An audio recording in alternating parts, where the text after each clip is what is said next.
closing the door on American involvement in Vietnam, opening the door to the Communist government of North Vietnam. Celebration today in what's now known as Ho Chi Minh City. Thousands of soldiers and civilians, as many as 50,000, marched past the old embassy building. Overhead, Soviet-built fighter jets roared past, in sharp contrast to the old American-made cannons, which signaled the start of the parade. In Washington, D.C. today, a much different ceremony, marking the memory of Vietnam. No, what's that?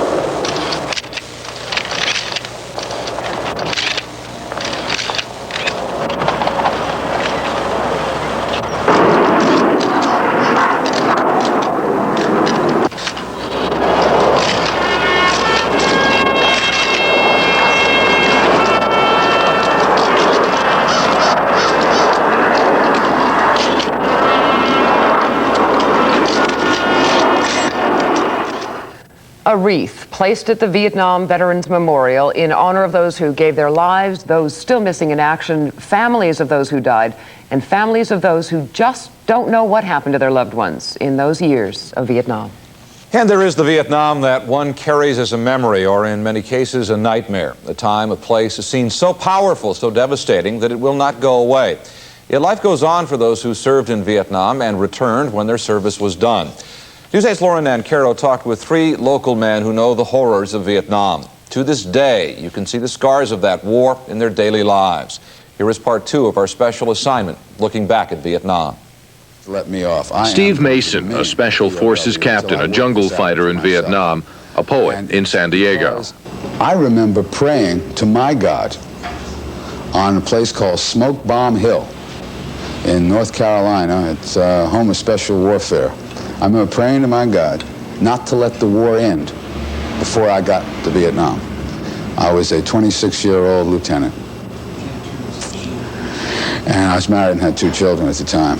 And I got my prayer was answered, by the way. I got my war. I have yet to earn my peace, however.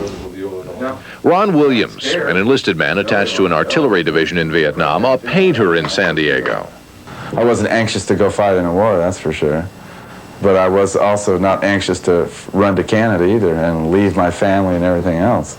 So you had to make a choice, one way or the other. So I just did it, you know. And Rick Saxton, a signalman in Vietnam, a folk singer in San Diego. There I was, what I figured a fairly good history student, trying to observe French Indochina from what I learned in the books. And that was one of my first mistakes. What I needed to do was just open up to what was happening there, and then I realized that this little burg in Vietnam had been operating for thousands of years, just like it was when we were there. And we punched our way in, built airstrips, and operated in that environment. I would imagine people would view us like some sort of monsters. I mean, wearing green uniforms, carrying weapons. And like I said before, all we represented was weapons and money. They knew we had weaponry and they knew we had money, but as far as any political views of the people wanting us or not, I don't think they cared what we represented. I think they just experienced what we brought them. There is something about Vietnam that those of us who didn't go will never understand. 16 years after they came home, Vietnam still affects their lives daily. It shows up in their art. Time took over and had its own way. A blast found its way to the door.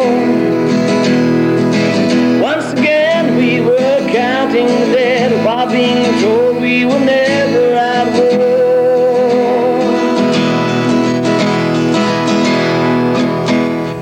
war. Truth under fire has tempered each veteran of every war from one part warrior and one part human being. Slowly I finally came home.